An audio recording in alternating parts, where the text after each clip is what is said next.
Hello, everybody. It is Monday. We have another show, and it is going to be quite the show. So much to get into, starting with Stephen Miller. Not the way I would have preferred to say that. But Stephen Miller, I've genuinely had the thought before. There's something fucked up about that motherfucker. Good one. Cool. I have had that thought before, so it's under mine. But also, okay, whatever you feel about his politics, you can't argue, as Jesse Waters tried to do, that he's some quote-unquote sexual matador or that he's likable, just in general. That you might, for some reason, love what he does on policy, but you can't argue he's likable, charismatic, a family man. And I've thought to myself before, okay, I'm sure he doesn't have tons of friends. The White House people just kind of have to deal with them because they like what he's doing on immigration. But what does his family think of this? And we have now reportedly the second family member. This is a cousin who was close to him speaking out against him. Daily Beast reports Stephen Miller's own cousin disowned face of evil in wrenching posts. Think of a cousin that you're close to. Imagine them describing you as the face of evil. Stephen Miller's own cousin has disowned him for becoming the face of evil as the architect of Trump administration's hardline immigration crackdown. And it's the policies, for sure. But then, if you listen to Stephen Miller speak and explain his motivations for those policies, it's that much more chilling. Elisa Kazmer penned a lengthy Facebook post publicly severing her ties to the top Trump aide in July, just as immigration and customs enforcement agents were carrying out a hotly contested raids in Los Angeles where she lives. Her post made fresh rounds on social media over the weekend. Kazmer, who described herself as Miller's cousin on his dad's side, recalled growing up with and babysitting a, quote, awkward, funny, needy middle child who loved to chase attention, but was always the sweetest with the littlest family members. She described him as young, conservative, maybe misguided, but lovable and harmless. And then we'll get to the real bombshell part of this here in a second. But to prove her association with Stephen Miller, she posted childhood photos. Okay, here's why I'm laughing. This is not politically correct. But Trump killed woke, so I can say this now.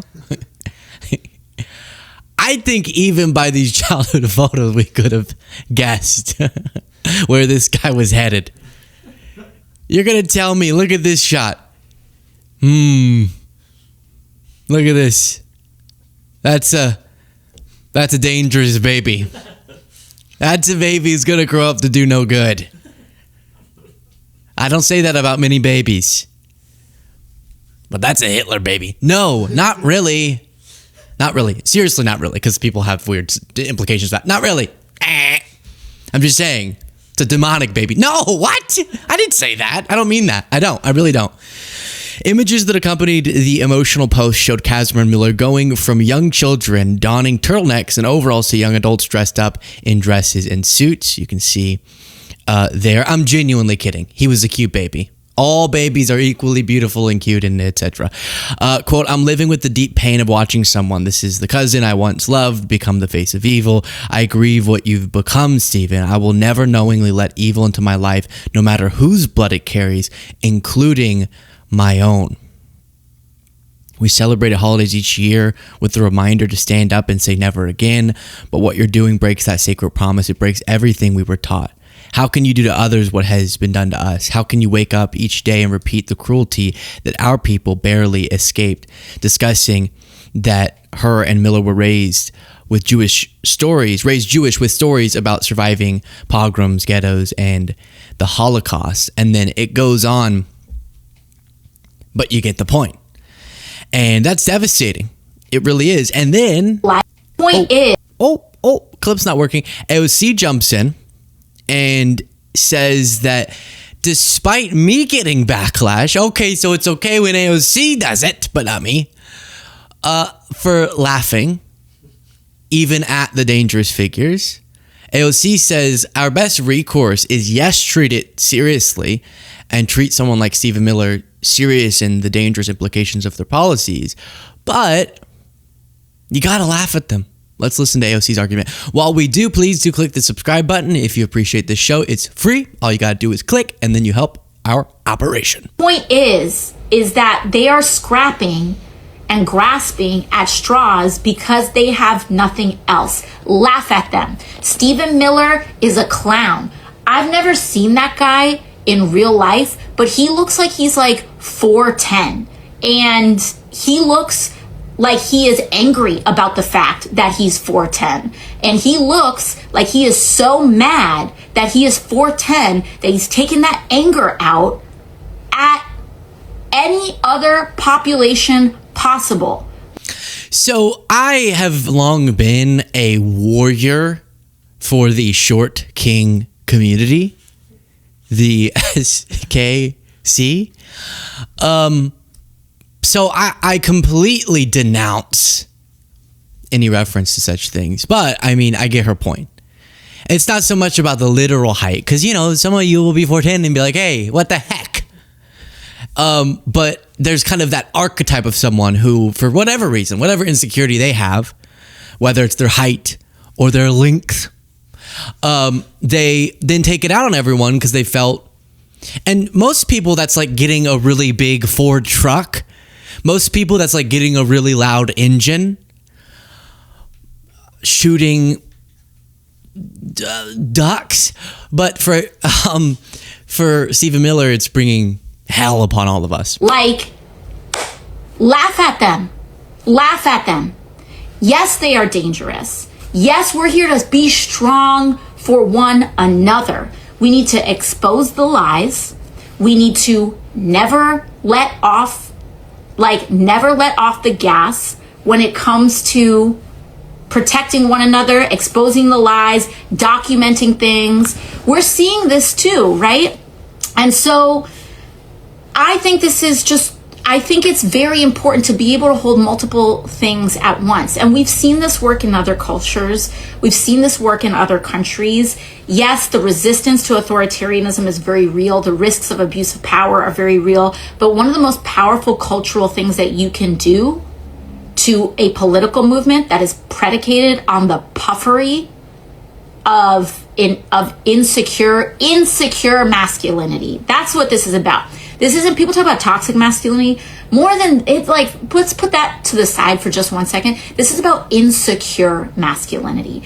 And one of the best ways that you can dismantle a movement of insecure men is by making fun of them.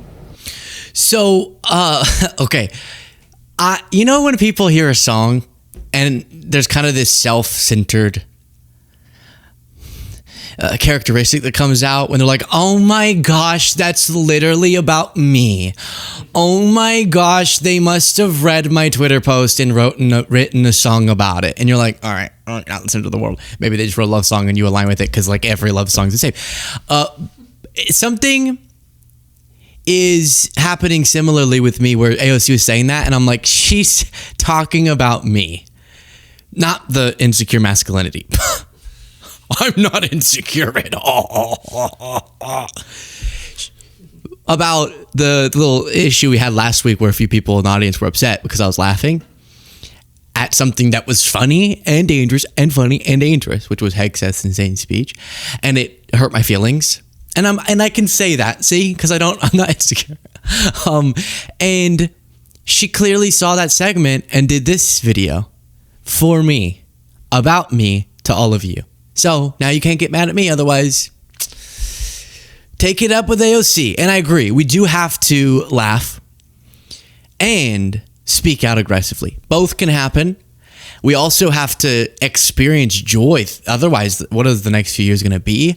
And I've heard this too, Adam Kinzinger, who has spent some time with Trump and always points out that Trump smelled very distinct. And he says that the reason he brings that up so much is not to diminish the seriousness of Trump's dangers and not to be petty, but maybe to be petty in a strategic way and acknowledging that one of the things that freak out people like Trump and Stephen Miller more than anything is you laughing at them and pointing to their insecurities. And so that's why he always says that, according to him, Trump is a stinky, stinky, stinky pants. Now, Stephen Miller, speaking of, was very upset with a judge judging things. Stephen Miller, President Trump's deputy White House chief of staff, sparked a wave of anger over the weekend with his attack on a Trump-appointed judge who blocked the president's National Guard deployment in Portland. This we covered. Trump said that this judge kept referring to the judge as a he, but it's actually she, but he doesn't know that, but he does know that the judge is very corrupt and very biased and is ruling unfairly. A little problem is that Trump appointed the judge. Contradicts a little bit, but still terrible that the judge would ever rule against Trump, even though that's, a part of the process of being a judge is sometimes checking the executive branch. And this was saying I think they said we live under constitutional law, not martial law, was the quote. And Trump just sending in the military at whatever chance he can with very little justification doesn't fit into our framework. And Miller exploded, saying the president is the commander in chief of the armed forces, not an Oregon judge. Portland and Oregon law enforcement at the direction of local leaders have refused to aid ICE officers, etc. And that this is an organized terrorist attack on federal government and its officers, talking about the resistance against ICE, and the deployment of troops is an absolute necessity to defend our personnel, our laws, our government, public order, and the republic itself. So he was upset about that. Then people are talking about, and I just want to make sure that we're correct on this, because we just saw what could be an attack against a judge, but people are bringing back up Elon Musk has said any judge anywhere can block. If any judge anywhere can block every presidential order everywhere, we do not have a democracy. We have a tyranny of the judiciary. And so something that many of you have asked for me to cover already and is really scary is that a house of a South Carolina judge who was criticized by the Trump administration was burnt down. My request to all of you, because I say this whenever MAGA jumps to conclusions on stories of potential political violence, is while, yeah, I see that there could be a through line there, and them railing against judges doing their job in and of itself is really dangerous. You can disagree with them, but acting like this is going to cause our entire republic to collapse when this is a part of said republic is dangerous. And now we see a liberal judge being the house burning down and concerns that it was arson. But again, my request is we just pull back for a second, let the investigation get going before jumping to conclusions that it was. So I did want to address that. It is really important, as I've been calling out MAGA for, so I have to hold myself to that same standard, not to just assume motives and stuff before we have them. It very well could have been that. And in this political environment, everyone's afraid that it will be, but we don't yet know what exactly caused that. But there was severe injuries and a really scary situation. And while discussing all of this immigration policy, Stephen Miller type stuff, I did come across this epitome of cringe. Maybe you use the insecure masculinity. I just feel like that's going to be the next toxic masculinity. You know, when something gets brought up, like toxic masculinity, I'll say, oh, that's an interesting concept. And then within a few months, it's like really cringe to use the term. So I don't know if I want to be on the record using that for a term, but you get the point. Something's going on with Benny Johnson. What's up, guys? Benny. He has to make hype videos with epic trap music, despite him saying he never listens to such music and only listens to Johnny Cash. And how could you ever have Bad Bunny? Because that has very scary, very satanic beats in it. The beats, the way the beats play are Morse code for Satan. But he likes the trap beats in his videos, and he did a ride along with ICE agents. Go.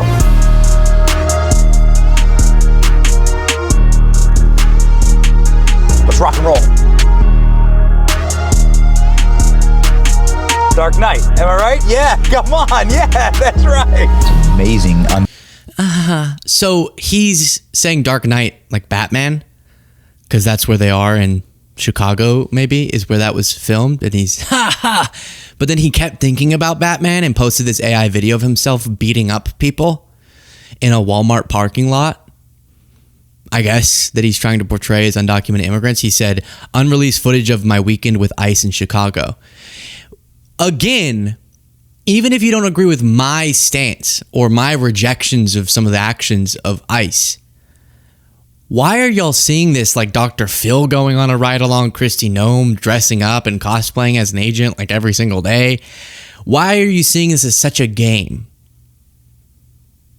Surrender that gigantic pie. To the free, my rascally restaurant!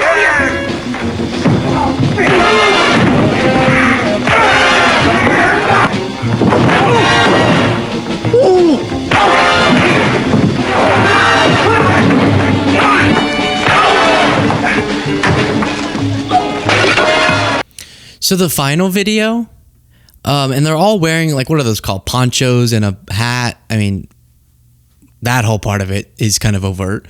But what is this? It's him punching what appears to be an older Asian woman. What is this? You make an AI video of you punching an elderly woman? Or not elderly. I can't tell. It's AI. Whatever. It was described in the headline as older. I don't want to say, well, that's how old I look. Well, I don't. Shut up.